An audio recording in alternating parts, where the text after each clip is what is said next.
This is Brandon Hillwig of UCFsports.com. After a big 56-12 space game win against Arizona with new coordinators and a new quarterback, UCF's Grand Canyon State tour continues this week with the trip out to Tempe to take on the Arizona State Sun Devils. And to learn more about ASU, I'm excited today to be joined by Hod Rabino, publisher of Devil's Digest on the Rivals Network, to learn more about Arizona State. Welcome, Hod. Thanks for having me, Brandon. Yeah, well, I know I see on your Twitter bio that you're the longest tenured beat reporter covering ASU. So, just first off, tell me a little bit about your background. How long have you been covering Arizona State? Yeah, basically since the turn of the century in 2000. And back then, obviously, online media sports was a whole lot different than it is right now. People thought you were a hack.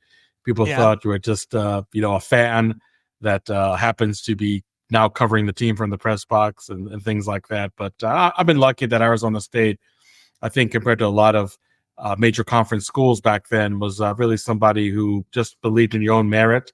And if they saw you doing a quality job as a beat writer, they didn't care if you were working for a radio station, TV station, newspaper, or website.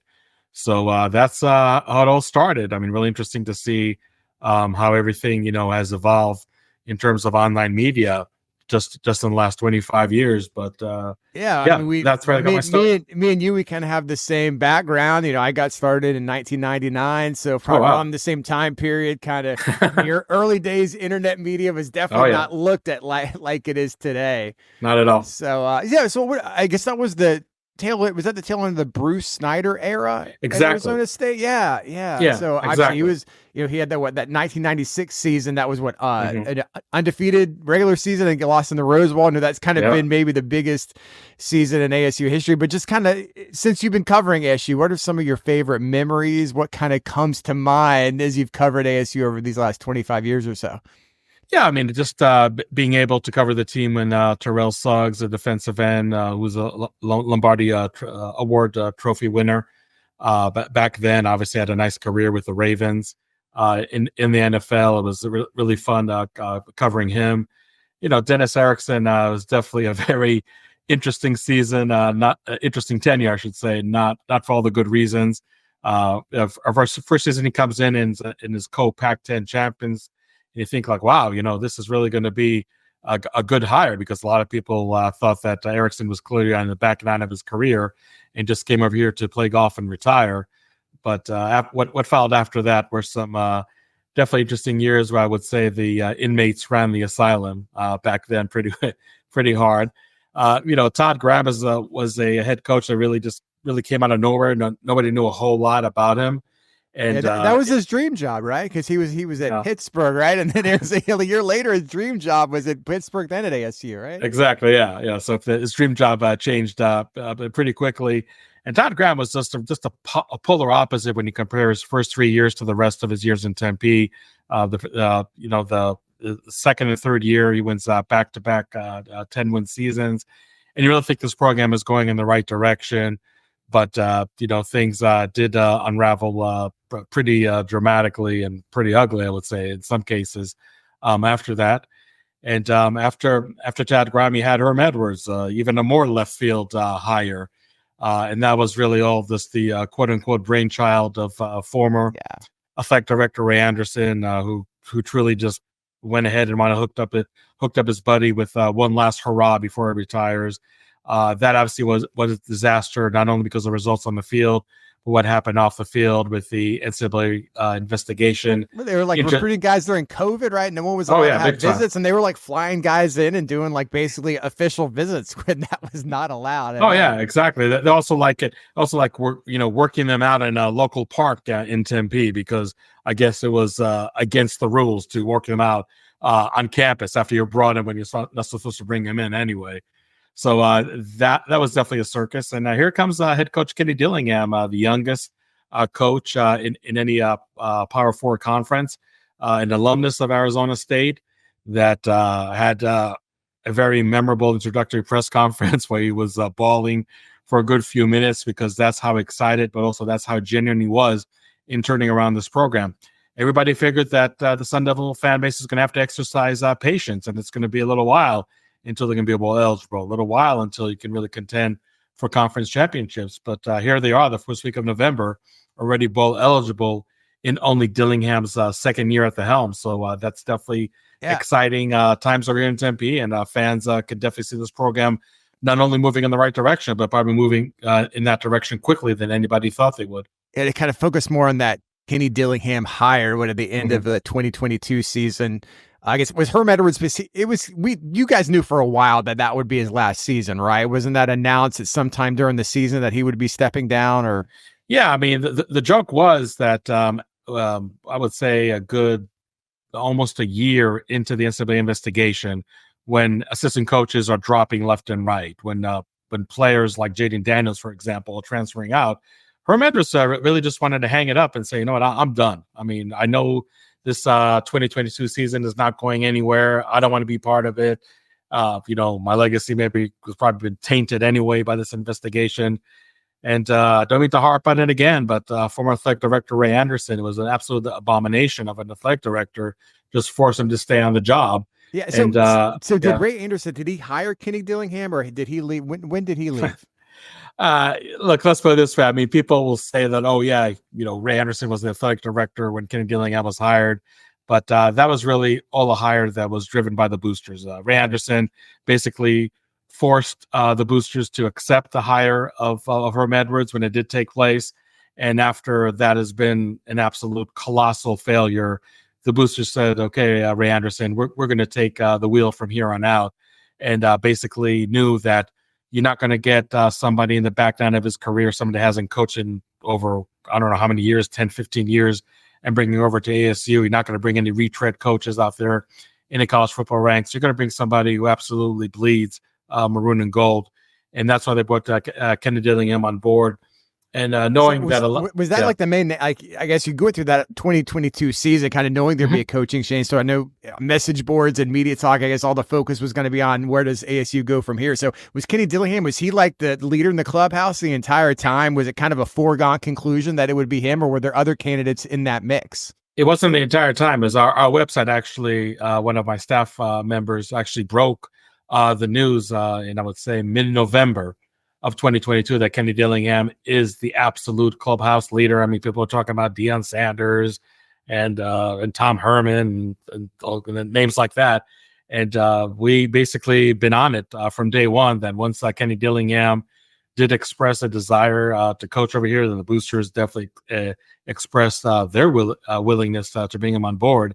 It was really a pretty quick process since then. I think from the time that we broke the news, I'm pretty sure it was just about 14 days until he actually formally hired. So, that's how the process went. It was a pretty fast process, and people did have their doubts. Obviously, when ASU wins 3 games last year, I think that people definitely maybe had some more doubts. But then again, they knew they had to exercise patience. And now here we are. Like I said, first week of November, 6-2 record.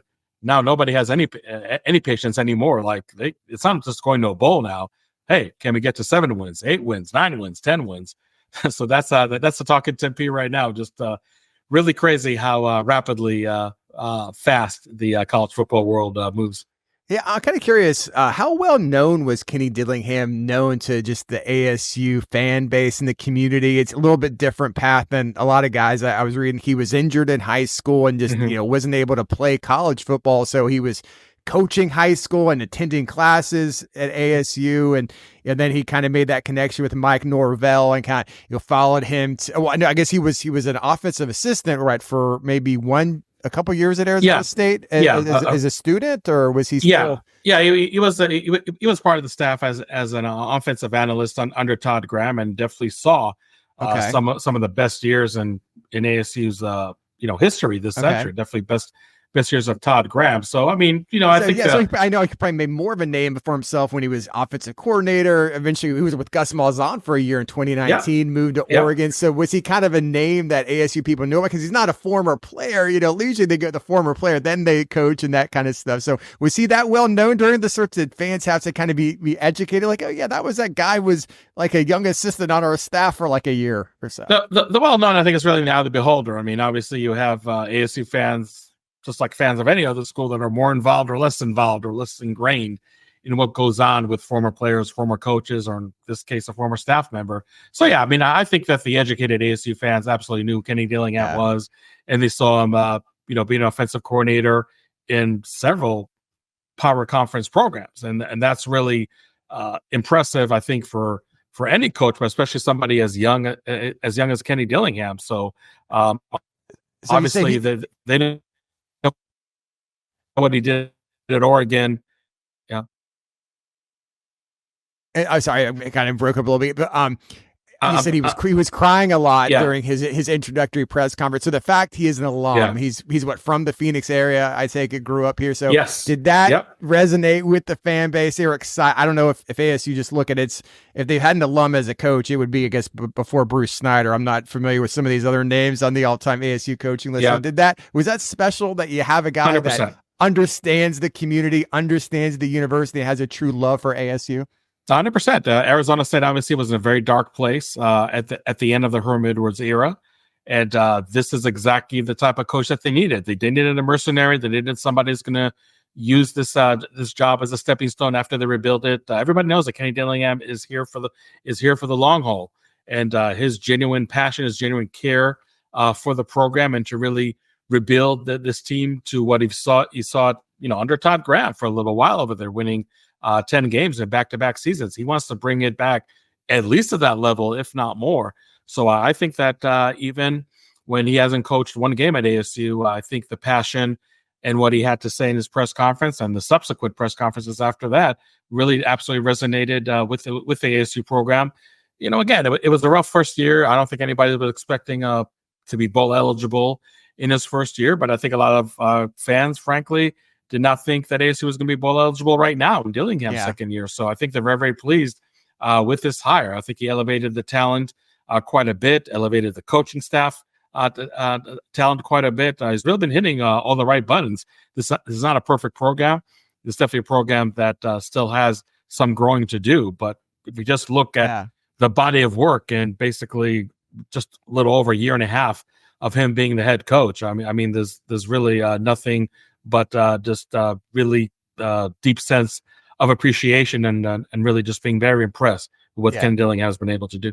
So ASU in the Big 12 preseason poll was last place. I mean, there's no way to kind of sugarcoat where people thought they were going to finish. Last place, 16th place in the new Big 12. So just people who follow ASU and maybe ASU fans, you've got the pulse and everything. What were their expectations for this new conference, this new season in the Big 12? Obviously, they probably weren't thinking, they were thinking that, everyone's going to think they're better than last place. But, you bring in Sam Leavitt, when he had played a little bit at Michigan State last year. I don't know if you guys knew right away if he was going to be the quarterback that earned the job. Cam Scatabo, and it was at ASU last year, but he's really kind of made more of a national name for himself this season. Just kind of what were the internal expectations for 2024? Well, look, I mean, as far as the last place finish, and I'm not here to defend my fellow Big 12 beat writers, but they just didn't know anything about ASU. They were the new kid on the block, just like Arizona, just like Utah, just like Colorado. And they saw a team that won 3 games last year, won 3 games the year before, and just thought, okay, even the worst Big 12 team that we are familiar with has to be better than this ASU team with a second-year head coach, the youngest one in the FBS ranks. I mean, again, I'm not here to provide excuses. I'm here just to provide possible explanations to why they made that prediction.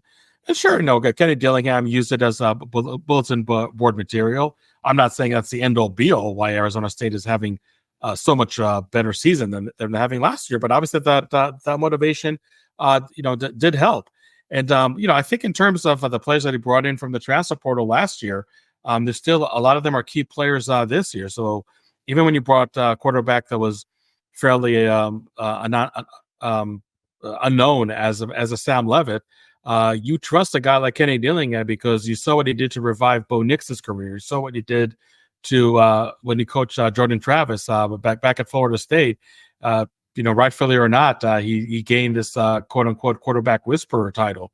So if he brought in Sam Leavitt and he thought he was the best guy for the job, then I think the fans would definitely did have some confidence in that. And I think for a redshirt freshman, Sam Leavitt has been playing a lot of good football for Arizona State. And if he's going to be that foundational piece for the offense for years to come, I think that Arizona State on that side of the ball is in definitely great hands. Yeah, what have you liked about Sam Levitt just this season? I know he was injured for a couple games right in October. That Cincinnati game, was he just one game, Cincinnati. Yeah. Cincinnati, so he didn't play Cincinnati. Jeff Sims played in his, but we all know about Jeff Sims. He's originally from Florida. But just Sam Levitt, was he a guy that when they brought him in from the portal, like there was kind of the expectation that he would be the starting quarterback this year? Was he had a battle and earn that job with Jeff Sims and anyone else's? Kind of what was his path to being the quarterback he is now, and how impressed have you been with Sam Levitt? Well, if you recall, Jaden Rashada, who was definitely a higher rated quarterback, he's somebody who did play as a true freshman, actually started, and then had an injury that knocked it out pretty much almost the entire season. Did play some in the last regular season game, and then he has a off the field injury that has him entering spring practice not 100% healthy, and we didn't know like if he's really going to really practice fully in spring, or is just gonna really have to sit that out. So the battle that we expected between Jaden Rashada and Sam Levitt did take place, but did take place for a very, very short amount of time during spring. And if you want to be brutally honest, when Jaden Rashada knew that he could not keep his starting job from last year, that Sam Levitt was going to beat him, then he just went in and bolted to Georgia. Yeah. I don't know if he's going to see any play time there in 2025. I know it's likely not going to be this year. So, that's his decision. But Sam Levitt, I think what people are impressed is basically, his maturity, his decision making. Somebody who I think is much more mobile than anybody thought that he would be. I mean, I think he's really a true dual threat quarterback, even though that was never his calling card coming out of high school or even coming to ASU. So I think there's definitely a lot to like about Sam Levitt. I don't think he has a great wide receiver group as a whole. So to me, that's even more impressive to see what he's doing. Obviously, when you have the running game and Cam Scadaboo playing at that level, that definitely helps a young guy like Levitt quite a bit. But I think the fan base, by and large, is definitely pleased with Sam Levitt, and they know that the best is still yet to come from him, because after all, he's only a redshirt freshman.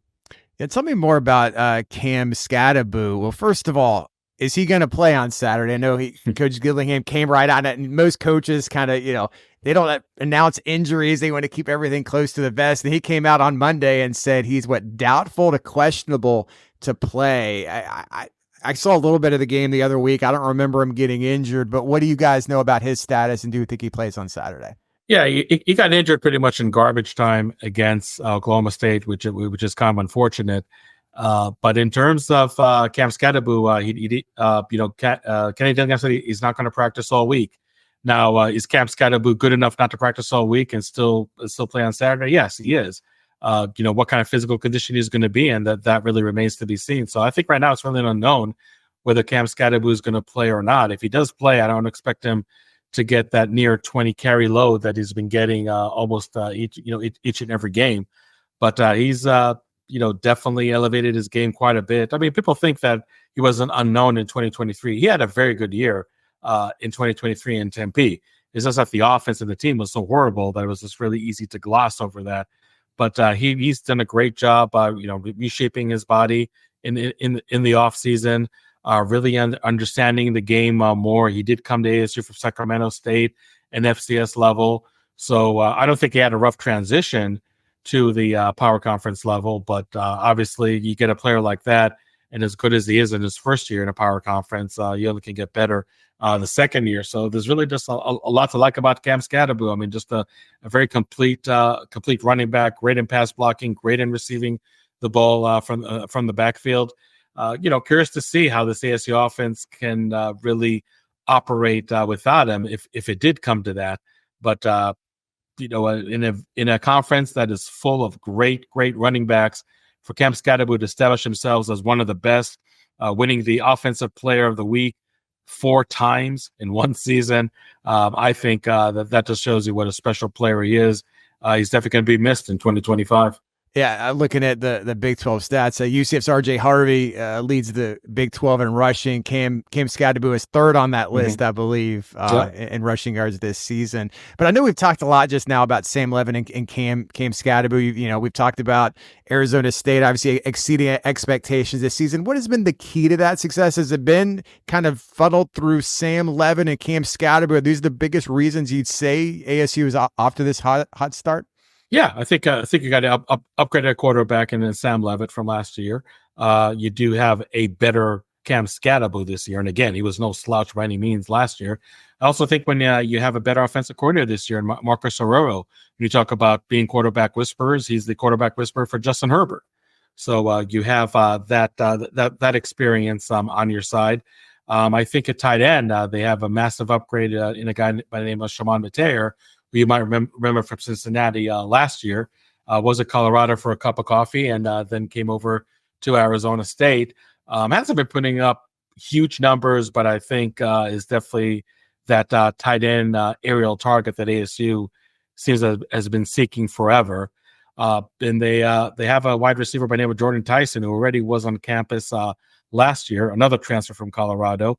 Because of his recovering from ACL tear pretty much the entire year, didn't do much of anything in 2023, but we always saw in practices that he has an abundance of potential. And in 2024, that's really coming to fruition. I mean, again, I don't have the stats in front of me, but I'm pretty sure that he must be top 10 in some of the wide receiver categories in the Big 12. He's having a great season.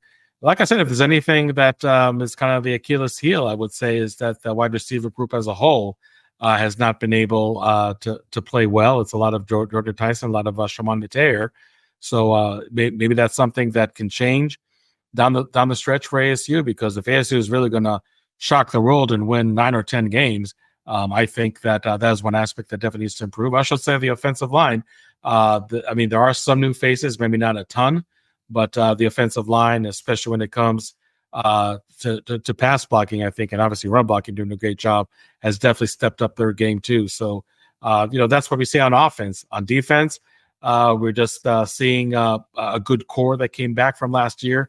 Even though ASU was 3-9, I think a lot of people saw a very good defense that just was never getting support from the offense and just didn't really have the depth to compete at a high level. But this year, though all those shortcomings are just a thing of the past, there's depth, there's talent, mainly from the transfer portal, and in this Arizona State defense has definitely helped quite a bit also in the success to date.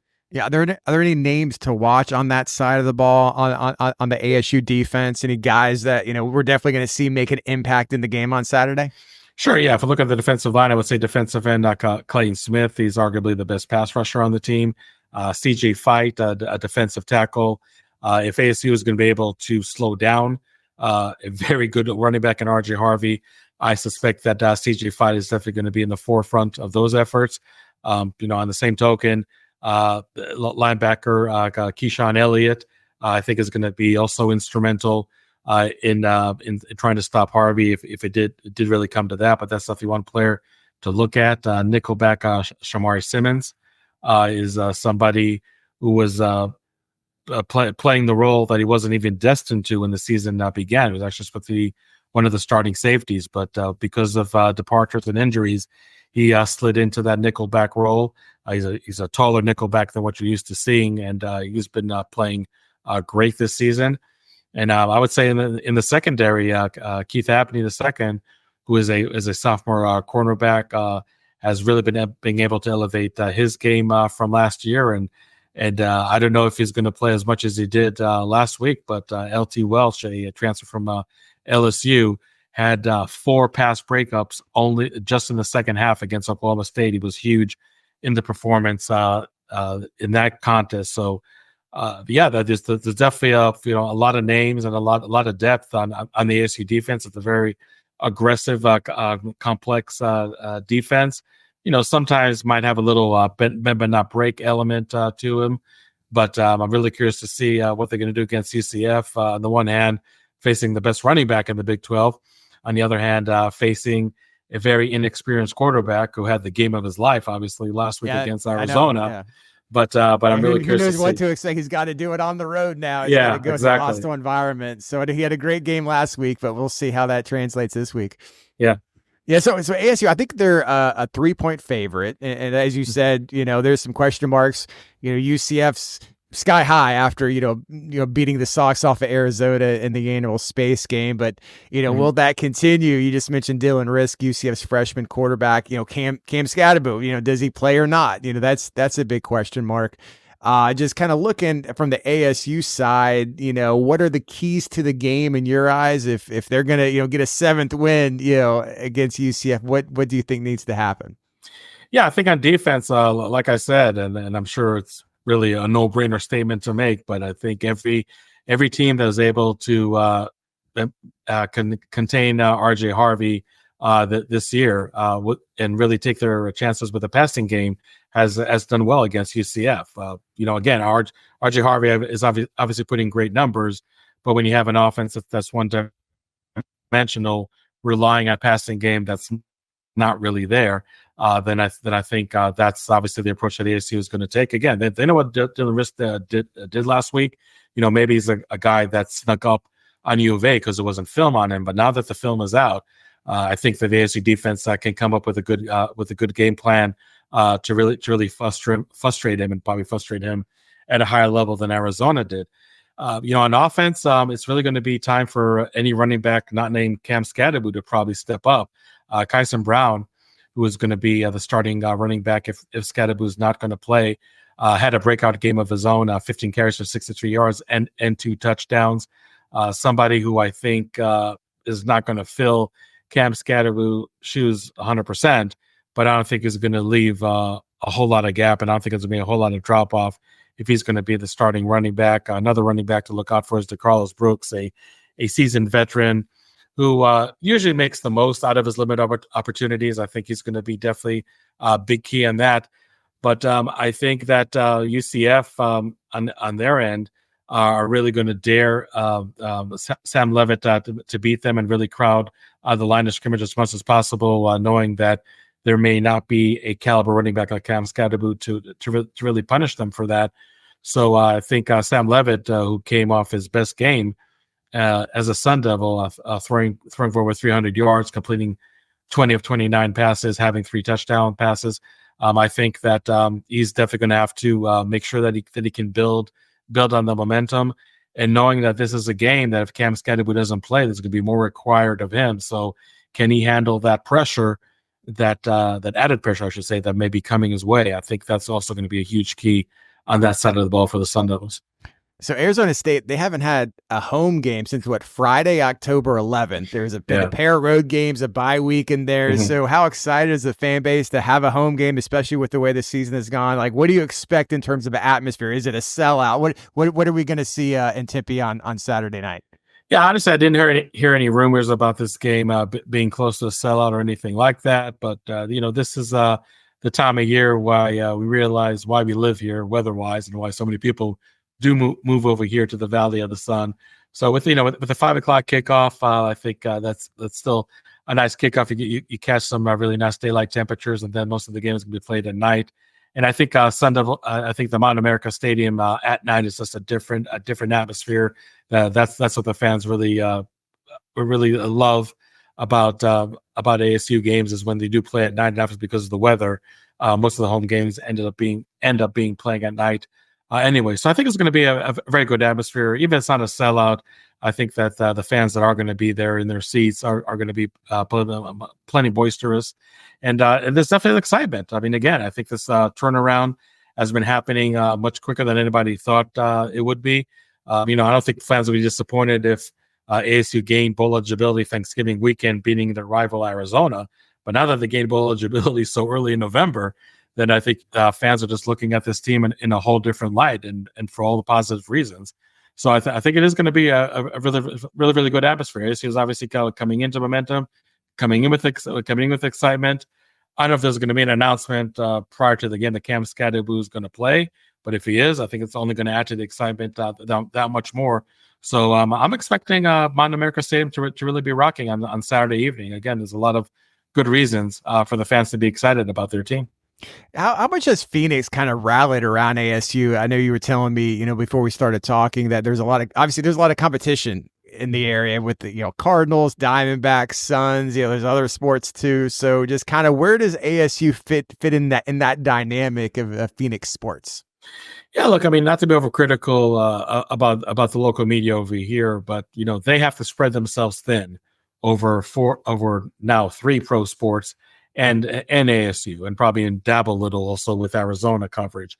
I'm a one track guy in a good way. ASU, nothing more, nothing less.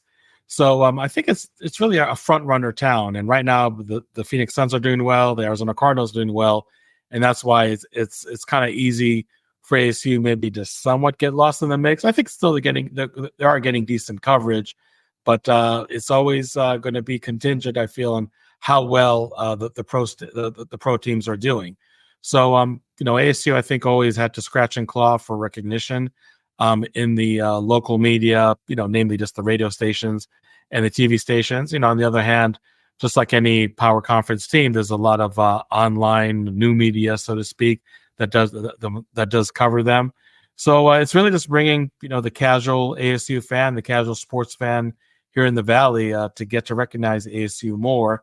I think there's some exposure, but again, if teams like the Phoenix Suns and Arizona Cardinals are doing well like they're doing this year, it's going to be hard for ASU to get full recognition. But hey, that's why they got websites of like my own to get nothing but ASU sports coverage every day of the week. Yeah, I know a lot of UCF fans are looking forward to this trip. UCF's played in a couple Fiesta Bowls over the last 10 years. So, people have kind of made this trip before. That about the golfing excursions. People are going to Sedona. Everyone's kind of mapping out what they're doing.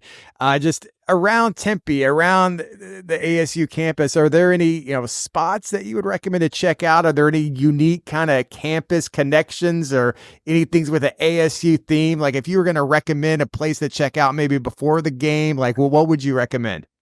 Yeah, I mean, you got Mill Avenue, which is downtown Tempe, a very short walk from the stadium. Just a bunch of bars and restaurants, up and down that street. If you talk about maybe visiting an old school local establishment, I would definitely mention the Chuck Box. Really, really great hamburgers. Also very, very, very close to the stadium, and that rustic cowboy atmosphere. If people are into that. Here in the desert, that's definitely one place you want to check out. As people may know, the stadium is actually located in between 2 buttes. So if you're staying close to the stadium and want to have a hike up a mountain earlier in the day, it's supposed to be beautiful weather anyway, before the 5 p.m. kickoff. That's one thing you can do. And there's a lot of hiking trails around the valley too. If you just wake up early enough and really into that, that's something I would recommend.